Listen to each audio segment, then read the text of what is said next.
Well, hello, medical terminology students. This is chapter 2 of your medical terminology course. And I'm sure a lot of you are probably confused right now after listening to or watching the previous video about prefixes, root words, combining forms, and suffixes. That's okay. Trust me, the very first few weeks of this class can be a little confusing. In the end, it will all make sense. So one of the things that I didn't talk about in the previous class was how to actually determine the definition.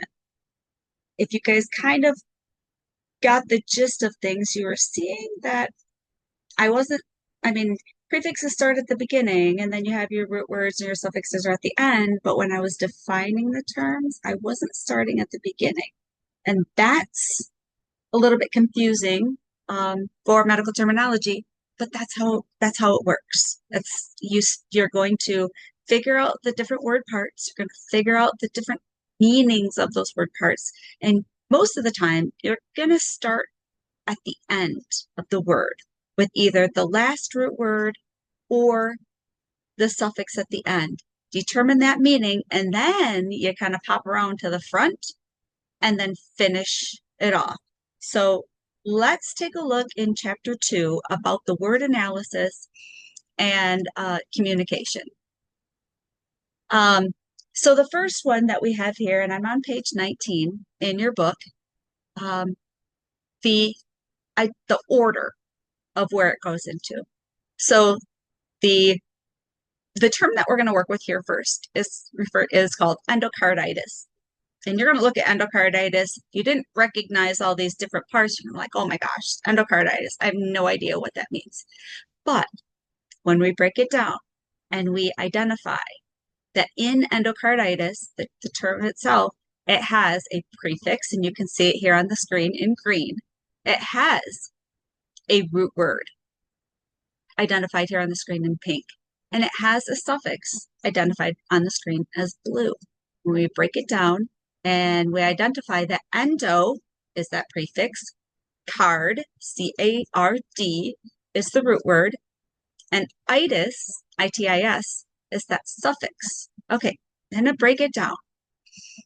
Endo means inside. Card means heart, and itis means inflammation. But if I were to say inside heart inflammation, it doesn't really make sense. Or if I could say inside of the heart is inflammation, that's kind of what it is. But really how you do it is you start at the suffix and say inflammation, and then you're going to pop yourself around to the beginning, inflammation inside the heart. That's how you do medical terminology. Again, for the most part, there are always exceptions to the rule. So let's take a look. Again, this kind of breaks it down. The term hemorrhage. When we take a look at hemorrhage, we see that there is a combining form and then a suffix. No prefix in this one, and that's okay. But the combining form of the root word, the base of that term, is hemo. Hemo means blood. And then rage, R-R-H-A-G-E, means profusely flow. So in this one here, we still start at the suffix or at the end, and it just means profusely flowing of blood.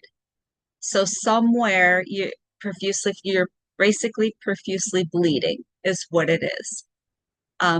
Again, we start at the suffix, go to the beginning.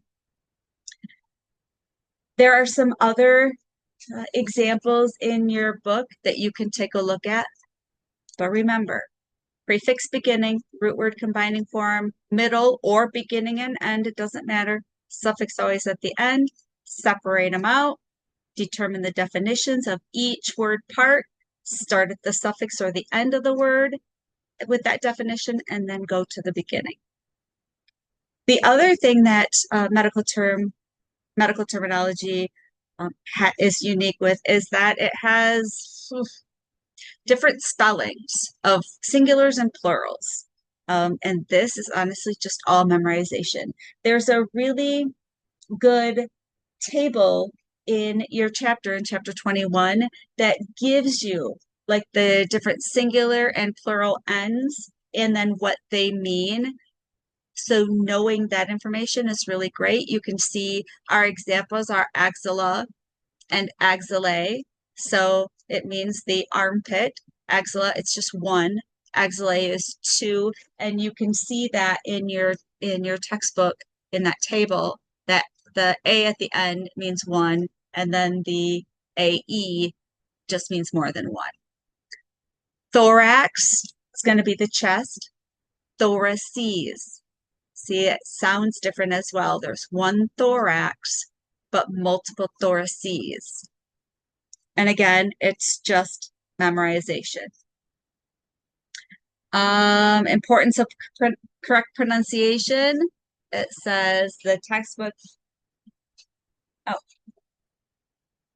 don't pay attention to take a looking at page 17. There are some things you can use for pronunciation. Google does a really great job where you can type in the term and then have them have it pronounced so you can sound it back. So it's a great way to just practice. Let's see here.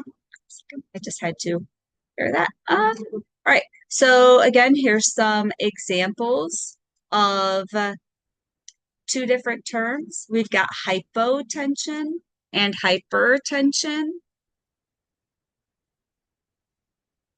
When you break it down, we identify that each medical term both has a prefix, a root word, and then a suffix, each identified based on their color. You can see that the root word and the suffix are both the same, but it's the prefix that's different. This is actually huge because the first term, when we put it all together, it means a condition of low blood pressure. But hypertension means a condition of high blood pressure. So if we were to tell a physician that a patient has hypotension when we meant to say hypertension, that can change everything in the treatment of that patient. So just keep in mind that communication and precision is critical because you have to do with patient and their condition and their lives and their treatment plan. So again, this is just an example about communication.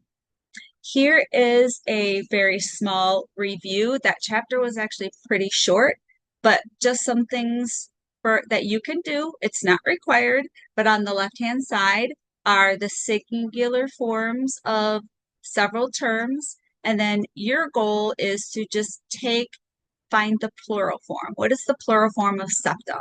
We already talked about thorax. You already should know that. That was on a previous slide. But what about phalanx? What about cortex? And we already did axilla as well. Some other pronunciation and meaning. This here is for you to identify pronounce it, and then determine the meaning. So the first one we have costovertebral, then pyrexia, abdominal, epididymitis, thoracotomy, hypertension, gastroenterology, and hemorrhage. So what do they mean?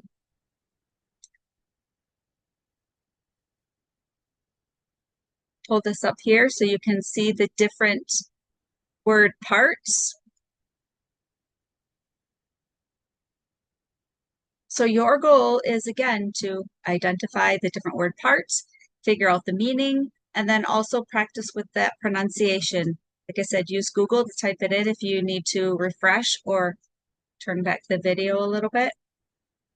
And that is it for chapter 2. The next chapter, chapter 3, is where we get into the actual body and then we start talking about body systems related to medical terminology. If you have questions, please don't hesitate to reach out.